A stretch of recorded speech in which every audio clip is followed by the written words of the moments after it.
এরপরেই খবর পাওয়া যায় ইরানি ক্ষেপণাস্ত্র হামলায় হাইফার বৃহৎ তেল পরিশোধনাগার স্থাপনাটি ধ্বংস হয়ে গেছে। শোধনাগার পরিচালনাকারী প্রতিষ্ঠান বাজান গ্রুপ জানিয়েছে হামলায় বেশ কয়েকজন হতাহত হয়েছেন এবং সব অবকাঠামোর কাজ বন্ধ হয়ে গেছে। একই সময় বিয়ার শেভা এলাকার ডিমোনা পারমাণবিক কেন্দ্র লক্ষ্যবস্তু বানায় তেহরান।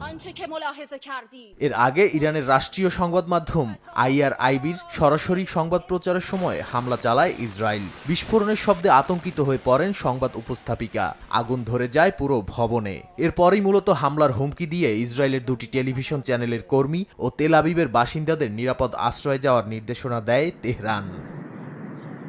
রাতভর ইরানের ড্রোন ও ক্ষেপণাস্ত্রের আঘাত ঠেকাতে ইসরায়েল নিজেদের আকাশ প্রতিরক্ষা ব্যবস্থা চালু রাখে। তবে একটি প্রতিরক্ষা মিসাইল উড্ডয়নের আগেই লুটিয়ে পড়ে তেল আবিবের মাটিতে। এতে বাসিন্দাদের মধ্যে আতঙ্ক আরও ছড়িয়ে পড়ে। ইরানের রাষ্ট্রীয় বার্তা সংস্থা IRNA-তে দাবি করা হয়েছে ইসরায়েলের